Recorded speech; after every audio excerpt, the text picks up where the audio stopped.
Hello मेरे प्यारे 11वीं और 12वीं के बच्चों, कैसे हो यार आप सभी लोग। उम्मीद करता हूँ आप सभी लोग अच्छे होंगे। तो सबसे पहले तो यार ये कमेंट करके बता दो कि आप लोगों का दिवाली कैसा रहा, किस तरीके से सेलिब्रेट किया, बहुत मजा आया कि नहीं आया, फटाफट से बता दो। और एक और चीज सबसे पहले बता देना जिसका कंफ्यूजन काफी ज्यादा था इस बार, जो कि था कि आप सभी ने दिवाली किस तारीख को सेलिब्रेट किया। 20 तारीख को सेलिब्रेट किया या 21 तारीख को सेलिब्रेट किया, क्योंकि इस बार ना मतलब 50-60% ऐसे लोग थे जिन्होंने 20 तारीख को सेलिब्रेट किया और कुछ ऐसे लोग थे जिन्होंने 21 को सेलिब्रेट किया। तो आपने कौन सा तारीख को किया, फटाफट से कमेंट करके बता देना। अब देखो जो मैं ये वीडियो में लेकर आया हूं, ये एक ऐसा वीडियो होने वाला है कि आप लोगों को कहीं ना कहीं पता है कि यार देखो दिवाली अब हो चुका है, ठीक है। मेन जो त्यौहार था दिवाली का वो हो गया, एक दो और चीजें होती है जो कंटिन्यूअसली आएगी, लेकिन हमारे लिए दिवाली से भी कई ज्यादा इंपॉर्टेंट जो इस वक्त है आप सभी के लाइफ में, जो कि है आप लोग का स्टडी। मैं बात कर रहा हूं 12वीं के स्टूडेंट्स के लिए भी, क्योंकि आपको पता है कि आज से ठीक 90 दिनों के बाद आप लोगों को बोर्ड एग्जाम देने जा रहा है। क्योंकि आपको डेट्स पता चली गए होंगे, 12वीं का जो 2026 में जो बोर्ड एग्जाम शुरू हो रहा है वो 10 फरवरी से शुरू हो जाएगा। तो कहीं ना कहीं अक्टूबर खत्म हो गया, नवंबर, दिसंबर, जनवरी, मात्र 3 महीने हैं हमारे पास, 90 दिन है, ठीक है ना। तो तैयारी कर लो बेटा। और 11वीं के जो बच्चे होंगे, कहीं ना कहीं आपको पता है कि भाई 11वीं का जो अभी महीना आने वाला है ना, जो भी ये इतना फास्ट जाने वाला है कि आपको पता नहीं चलेगा, क्योंकि हर कॉलेजेस में फरवरी खत्म होते होते मार्च शुरुआत में आप लोगों का 11वीं को डिक्लेयर कर दिया जाता है और 12वीं की पढ़ाई भी शुरू कर दी जाती है। और वैकेशन तो ना के बराबर ही मिलते हैं, समर वाले की बात कर रहा हूं। तो कहीं ना कहीं 11वीं वालों के लिए भी ये जो आने वाला 3-4 महीना है ये बहुत इंपॉर्टेंट है, और 12वीं वाले के लिए तो होने वाला है। तो इसीलिए ये जो वीडियो बना रहा हूं कि चलो अब तो दिवाली हो गया है, अब आपको अपनी पढ़ाई की शुरुआत फिर से कर देनी है, वो भी फुल फ्लेज तरीके से। तो क्या है इस वीडियो में आपको पता चलेगा, बस इस वीडियो को एंड तक जरूर देखना, जरूर से एक मोटिवेशन मिलेगा। और हाँ, दिवाली में कैसे पढ़ाई करना है, एक स्ट्रैटेजी जो है वो ऑलरेडी मैंने दे दिया है आप लोगों को, Diwali strategy for 12th standard student. Already ये वीडियो अपलोड हो चुका है 1-2 दिन पहले ही, तो प्लीज वो वीडियो को देख लेना इस वीडियो को देखने के बाद। चलिए शुरुआत करते हैं। तो सबसे पहले आप लोग को ये कॉमेंट कर देना है, और ये जो वीडियो है ये कॉमन है 11वीं 12वीं दोनों के लिए, साइंस कॉमर्स दोनों के लिए। तो चलिए सबसे पहले अगर मैं बात करूं, देखो दोस्तों कि ये जो वीक चल रहा है, अभी अभी आपने 1-2 दिन पहले दिवाली सेलिब्रेट किया, अभी बहुत सारे और फेस्टिवल साथ ही में आ जाते हैं, ठीक है ना। जो गोवर्धन पूजा हो गया, फिर आपका भाई दूज आ जाता है, भाव बीज मनता था, तो ये सारी चीजें आएगी। तो कहीं ना कहीं ये जो वीक है इसमें भी छोटे मोटे त्यौहार आ रहे हैं, तो कहीं ना कहीं आप लोग को इस वीक को एंजॉय करना है। अगेन मैं बोलूंगा कि एंजॉय दिस वीक। अब एंजॉय करने का मतलब क्या है कि आपको पता है कि भाई 24 घंटे पूरे दिन में होते हैं, तो क्या 24 के 24 घंटे क्या एंजॉय ही करना सही रहेगा? नहीं। तो अगर आप एक 11वीं के बच्चे हो, मेरी बात ध्यान से सुनना बच्चा, अगर आप एक 11वीं के बच्चे हो तो आपको पता है कि आपके ऊपर कोई प्रेशर नहीं है, कोई बोर्ड एग्जाम तो आपको देना नहीं है, लेकिन कहीं ना कहीं 11वीं का जो भी आने वाला समय है, आने वाला जो टॉपिक्स है, सिलेबस है, वो सारी चीज को अच्छे से करोगे तभी जाके 12वीं आपका स्ट्रांग होने वाला है। तो आपको हल्के में तो बिल्कुल नहीं लेना है। तो ये जो 24 घंटा है एक दिन में जो मिलने वाला है ये हफ्ते में, तो आप क्या कर सकते हो कि चलो 8 घंटा सो रहे हो, उसके बाद फिर भी कितने बच जाते हैं, 16 घंटे बचते हैं। 16 घंटे में से 10 घंटा आप लोग एंजॉयमेंट कर रहे हो, मान लो कि 16 घंटा आप लोग एंजॉयमेंट कर रहे हो, 10 घंटा एंजॉयमेंट कर रहे हो जिसमें आप खा रहे हो, पी रहे हो, ऐश कर रहे हो, जो भी करना कर रहे हो, लेकिन फिर भी 6 घंटे बचते हैं। तो क्या ये 6 घंटे आप लोग क्या करोगे, तो 6 घंटे में से एटलीस्ट कोशिश तो ये कर सकते हो ना कि भाई 2 घंटा डेली का निकाल के आप थोड़ा सा स्टडी कर लो। मैं बात कर रहा हूँ 11वीं के बच्चों की, 12वीं की भी बोल रहा हूँ, लेकिन 11वीं का पहले ध्यान से सुनो सारे बच्चे कि यार एटलीस्ट 2 घंटा निकाल सकते हो, जिसमें 1-1.5 घंटा आप वीडियो देख लो, जिससे आपको चैप्टर्स की अंडरस्टैंडिंग हो जाएगी। क्योंकि अब तक जो मिड टर्म एग्जाम में आ चुका था या फिर आने वाला था वो हो चुका है, अब उसके आगे के जो भी चैप्टर्स है उसको पढ़ो, ताकि फुल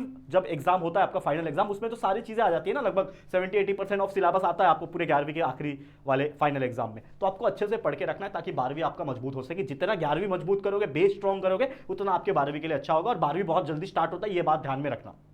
तो हमारे इस चैनल के ऊपर 11वीं के लिए, साइंस के लिए, कॉमर्स के लिए सारे चैप्टर्स के सारे रिकॉर्डेड लेक्चर वीडियोस अवेलेबल है। आप उन वीडियोस को देखिए, आराम से कंसेप्ट को क्लियर कर सकते हो, चैप्टर्स को समझ सकते हो, टॉपिक्स को अंडरस्टैंडिंग कर सकते हो, और फिर उसी के ऊपर जो भी आपके पास नोट्स होंगे, डाइजेस्ट होंगे, उससे आप पढ़ के उसको याद करके खत्म कर सकते हो। हाँ, अब ये जो वीक है इसमें 12वीं के बच्चे क्या कर सकते हैं, तो अगर 11वीं की थे तो 2 घंटा तो मिनिमम पढ़ना ही है, क्योंकि आप एंजॉय भी कर रहे हैं, क्योंकि अभी वैकेशन जस्ट शुरू हुआ है और अभी अभी आपका त्यौहार का सिलसिला भी चल रहा है। लेकिन जो हमारे प्यारे 12वीं के बच्चे होंगे, तो आपको पता है कि भाई एक एक दिन मेरे लिए कीमती होने वाला है।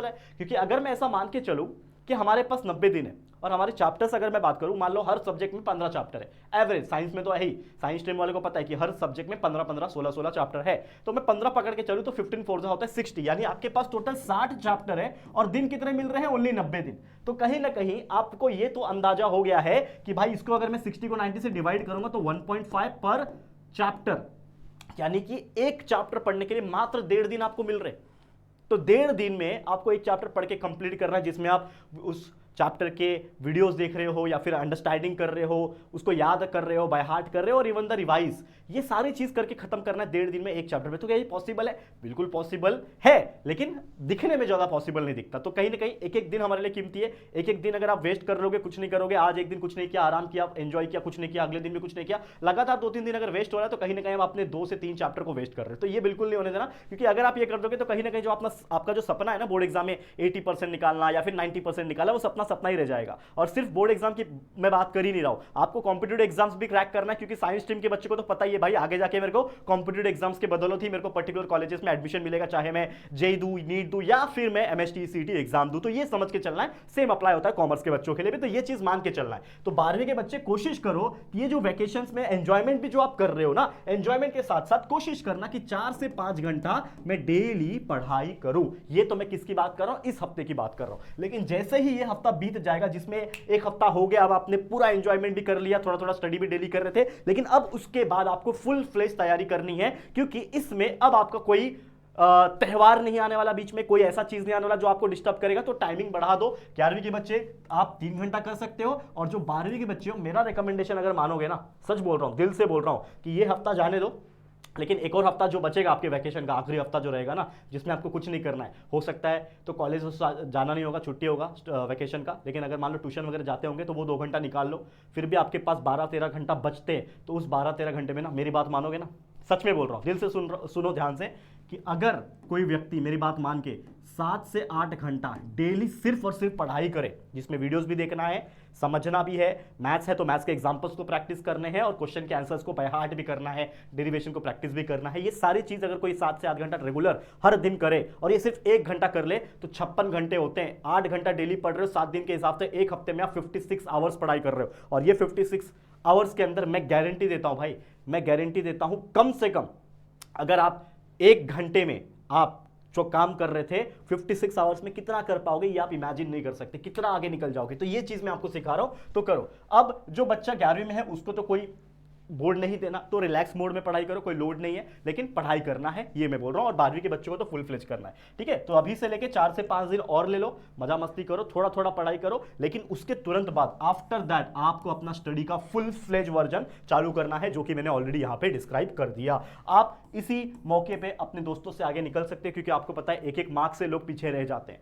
आपका एडमिशन आईआईटीज में नहीं हो पाएगा 1 मार्क्स अगर कम मिलेंगे तो, ये भी आपको पता है। तो ये जो मैं बताने जा रहा हूं, ये बहुत ध्यान से सुना करो कि भाई आप लोग का 1 मार्क्स बहुत कीमती है, और इसीलिए आपको अभी से इतना मेहनत कर देना है कि वो चीज की गुंजाइश ना रहे। तो आपको आगे निकलना है। अब इस वैकेशन को फुल फ्लेश तरीके से, बेस्ट तरीके से यूटिलाइज करना, क्योंकि इस वैकेशन में ही आप एक बड़ा जंप कर पाओगे। जहां पे आप लैग कर रहे थे, जहां पे जो सब्जेक्ट आपका वीक था, उस वीक सब्जेक्ट को पकड़ो, उसको स्ट्रांग बनाओ। जहां पे कोशिश कर रहे थे आप लोग कि नहीं हो पा रहा, उसको थोड़ा सा मेहनत करके इस हफ्ते में भाई आगे निकल जाओगे। तो ये चीज करो, स्पेशली 12वीं के बच्चे, देखना बहुत सारे चीजों में चेंजेस आपको महसूस होगी। और जैसे मैंने बोला कि हमारे इस चैनल के ऊपर 11वीं भी और पूरा का पूरा 12वीं का भी सारे के सारे साइंस सब्जेक्ट के सारे चैप्टर्स, और कॉमर्स के लिए भी सारे सब्जेक्ट के सारे चैप्टर्स हमने पढ़ा रखे। तो आप यूट्यूब पे डायरेक्ट सर्च भी करोगे ना, वो चैप्टर का नाम और हमारे चैनल JR कॉलेज का नाम डालोगे ना, तो आपको हमारे वीडियोस देखने मिलेंगे। वो लेक्चर 1, लेक्चर 2, लेक्चर 3 करके हमने बहुत डिटेल में पढ़ाया, और इतना डिटेल में मैंने और हमारे सभी टीचर ने, हमारी पूरी JR की टीम ने बनाया हुआ है कि वो लेक्चर्स अगर आप अटेंड करोगे तो आपको रियलाइज खुद हो जाएगा कि हम कितना डीप में पढ़ाते हैं। इतना डीप में पढ़ाते हैं कि कोई बच्चा अगर MST CT जैसे एग्जाम्स की तैयारी कर रहा होगा, उसका भी वो कंसेप्ट स्ट्रांग हो जाएगा। क्योंकि MST CT का मतलब सिर्फ ये नहीं है कि मैं खड़ा होकर सिर्फ MCQ सॉल्व करवाऊं, मैं आपको कंसेप्ट सिखा रहा हूं इस चैनल के माध्यम से। बाकी एमसीक्यूज तो आप पिछले 10 साल का क्वेश्चन पेपर उठाओ और प्रैक्टिस कर लो, कोई दिक्कत की बात नहीं है। लेकिन जो बच्चा कंसेप्ट समझा रहेगा, हर टॉपिक की उसको अंडरस्टैंडिंग रहेगी, तो उस टॉपिक में से एमसीक्यूज घुमा फिरा के पूछे तो वो उसका आंसर कर पाएगा, because he has the ability to tackle any kind of question जो एमसीक्यू के फॉर्म में पूछे। तो मैं इसीलिए आपको रेकमेंड करता हूं, रिक्वेस्ट भी करता हूं कि आप हमारे लेक्चर वीडियोस को जरूर देखें। एक एक चैप्टर को 8-8, 10-10 लेक्चर में कंप्लीट कराया है, जिससे आपको पता चल जाएगा देख के कि भाई कितना डिटेल डिटेल में और कितना घुस के हम पढ़ाते हैं कि आपका हर टॉपिक एकदम बेहतरीन और स्मूथ तरीके से कंप्लीट हो। तो 1.25 की स्पीड लगा सकते हो, हमारे वीडियोस देखने के दौरान 1.5 की स्पीड लगा सकते हो। कम समय में आप फटाफट से वीडियो देख पाओगे, सारे कंसेप्ट दिमाग में छप जाएंगे और फिर एक बार कोशिश करना उसको याद कर लो ताकि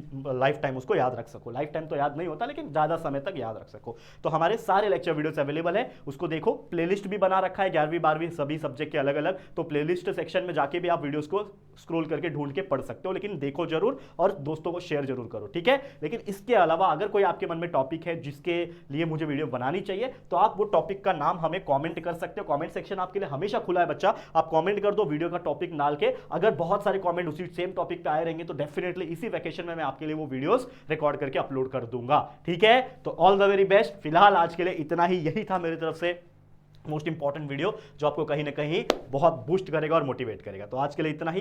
वीडियो अगर अच्छा लगा है तो प्लीज दिल से वीडियो को लाइक करना, शेयर करना, जितने भी आपके 11वीं 12वीं के फ्रेंड्स है, साइंस कॉमर्स रिलेटिव्स दोस्त सभी के साथ हमारे वीडियोस को शेयर करो। और अगर पहली बार आए चैनल पे सब्सक्राइब जरूर करना, बेल आइकन को प्रेस कर दो ताकि वीडियो की नोटिफिकेशन आपको मिलती रहेगी, ठीक है फ्रेंड्स। चलो फिर जल्दी मिलेंगे एक और नई वीडियो में, तब तक के लिए thank you and good bye.